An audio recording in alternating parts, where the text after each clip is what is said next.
A diamond carries a price tag in your mind before you even see it. But every one of these began as ordinary rock, 200 kilometers underground. To bring it home, we first have to conquer the mountain. Diamonds ride to the surface in carrot-shaped volcanic tunnels called Kimberlite pipes. Exploration teams drill core after core, hunting for that one tiny flash. Once the pipe is mapped, engineering takes over. Every gram handled like glass. Kimberlite carries garnet, ilmenite, and sometimes a diamond feglise, the densest passenger. 6 a.m. on the pit floor. These rigs drill precise holes, never too close, to keep the ore intact. Each blast lifts a measured slice. The safety of the diamonds inside is the geometry this blast protects. A single ore truck carries 290 tons. Every bucket bite is calculated. One wrong crush could cleave a diamond. No violent impact is allowed.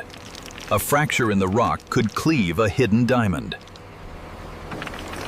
The trip from pit to plant takes under 25 minutes. Every saved kilometer preserves grade. Water suppresses dust, but never touches the ore. Moisture would ruin later separation. Ore enters the primary crusher under daylight.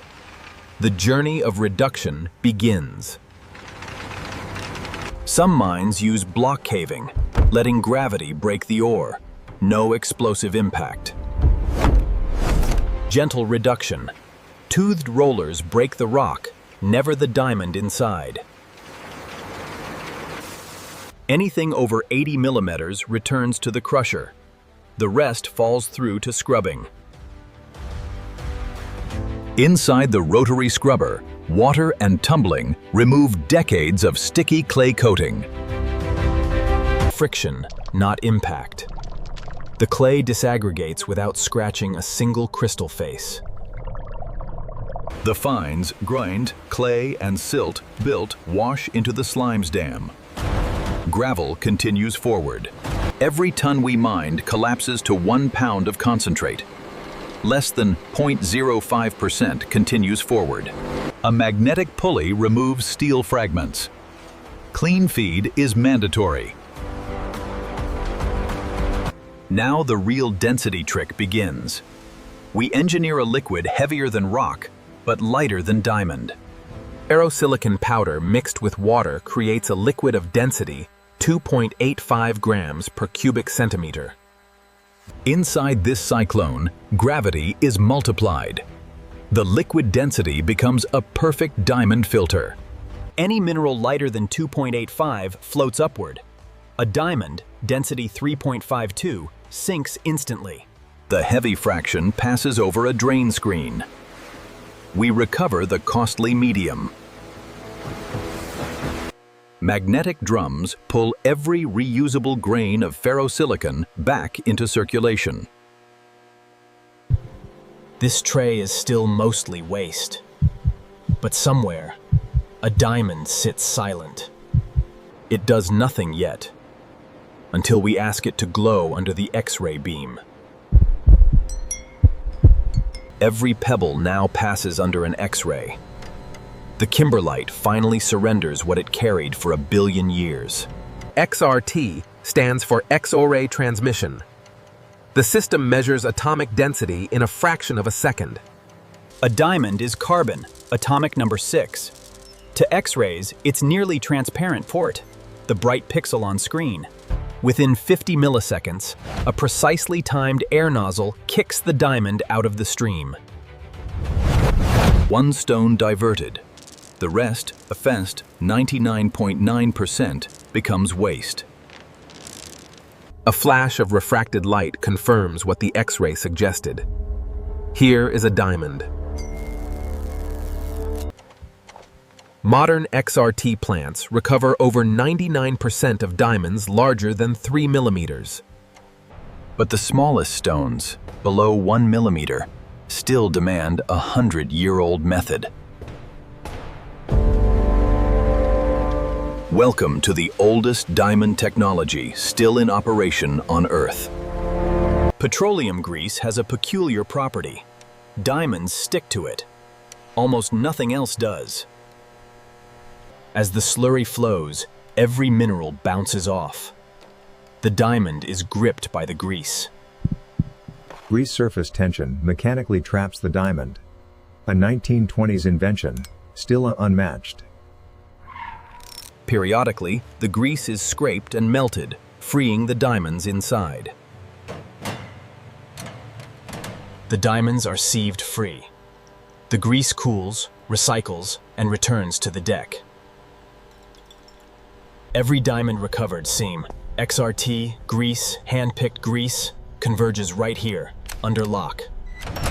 Trained eyes meet the stones. The parcel is sealed and signed, unseen by the world. She weighs, seals, photographs, and signs the parcel. The parcel enters a numbered security box, sealed with red wax. Before leaving, a tamper-proof Kimberley certificate binds origin, weight, and custody. The diamond is no longer a rock. It is an insured, tracked, and audited financial instrument. At the cutting center, every rough arrives with a problem: preserve weight, unlock optical potential. Software walks through billions of cleaving possibilities, finding the maximum clarity yield. But the final call belongs to the master cleaver. The computer proposes, the diamond disposes. Two possible cleaving lines. One wrong decision shatters a fortune. The cleaver marks a V-shaped notch, aligned perfectly with the diamond's grain. The stone is fixed in cement. One tap will separate geological history into two futures. Cleaving is brute diamond engineering. One tap along the plane splits the stone cleanly.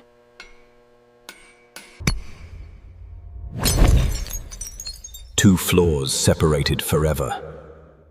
One stone. Each face is now a window into the diamond's inner clarity. No heat, no laser, just geometry. For roughs that resist cleavage, a bronze blade coated with diamond dust slices at 15,000 RPM. A 1-carat stone can take 30 to 90 minutes. Patience is the second sharpest tool. For Bort, the hardest, most irregular diamond, fiber lasers slice effortlessly.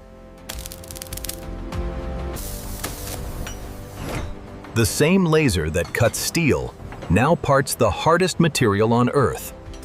Every split is weighed, scanned, and logged. Recovery belongs to the cutter's eye. Bruting, two roughs spin against each other. The round shape begins here. Stone on stone defines the girdle, the diamond's diameter, and the foundation of its angles. The cylinder is ready for faceting.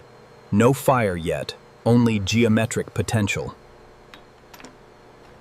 The scaphe, a cast iron disc charged with diamond grit and oil, rotates at 3,000 RPM. The cutter drops the stone at the exact angle, wishel, one facet, one plane, one reflection at a time. 57 facets, Teenstorns, one for every second of light that will enter the stone. This is the rawest moment of brilliance, a diamond still wearing every tool mark. It looks like frosted glass. But the chemist knows how to erase the fingerprints. One last chemical bath will reveal the storm of light hidden beneath the scratches. Sulfuric nitric acid dissolves every trace of metal, oil, and polishing residue from the surface.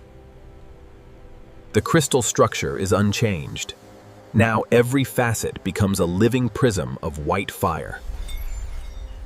The GIA maps every inclusion, measures every angle, and assigns the 4 Cs. This report follows the diamond for life.